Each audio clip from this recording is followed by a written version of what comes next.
Rwanda provides an illustrative case study of a country that is working to implement inclusive education through a systems approach.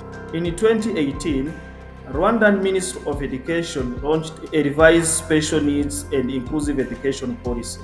The policy is centered on principles of equal access to quality learning opportunities, respect towards and the autonomy of learners with disability, and partnership with education and multi-sectoral stakeholders. To ensure the policy is implemented in practice, work on the ground has been spearheaded by various actors. The World Bank education team in Rwanda has been pivotal in supporting the government's efforts towards inclusive education. Rwanda has also been supported by the Inclusive Education Initiative, a multi-donor trust fund overseen by the World Bank. Rwanda has developed a robust education management information system to ensure evidence-based planning, policy making, and to enhance resource allocation and monitoring. Another data collection system is being strengthened to improve the identification of learners with disabilities through the use of the Washington Group Child Functioning Module.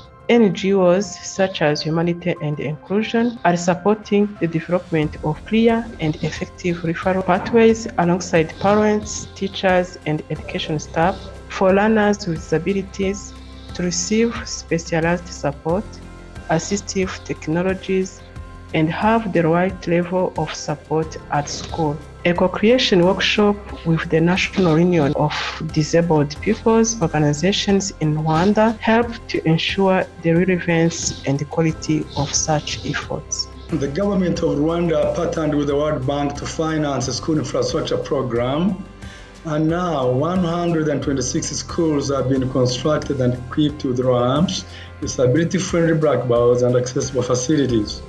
This data is also being tracked through the school data management system to continue improving school environments. With funding from the World Bank, the University of Rwanda College of Education has developed continuous professional learning modules on special needs and inclusive education, Braille and sign language curriculum for pre- and in-service training of teachers. Teacher training colleges are now incorporating special needs and inclusive education as well as assistive technologies into their curriculum.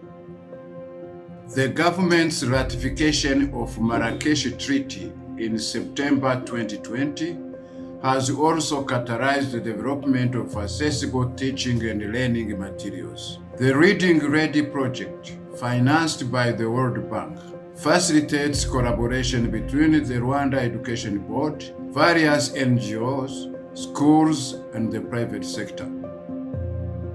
Publishing companies, authors, and illustrators have been trained to design accessible print and digital books. The Ministry of Education has partnered with the Education Development Trust to enhance the implementation of inclusive education at the school level through the Building Learning Foundation project. Its Leadership for Learning component, an academically accredited professional development course, works with the teachers, school leaders, mentors, inspectors, and education officers. The project also emphasizes the important intersection between disability and gender and how it shapes students' schooling and learning experiences. The project seeks to instill a common vision and direction towards the goal of equity and inclusion. These efforts informed the Rwanda Inclusive Education Policy Academy offered by the World Bank Global Practice. The Academy brought together over 30 national and local education authorities to address the common goal of disability inclusion in education. Participants engaged in a series of capacity building workshops which brought together international and local researchers as well as practitioners to share insights and knowledge in the field of inclusive education. Participants were able to identify challenges, brainstormed on solutions that can really strengthen the disability inclusion in the Rwandan education system. The multi-sectoral collaboration between the government, the World Bank, the Inclusive Education Initiative, the academia, civil society, various non-government organizations are a testimony to the country's holistic and systems approach to inclusive education, and we appreciate that.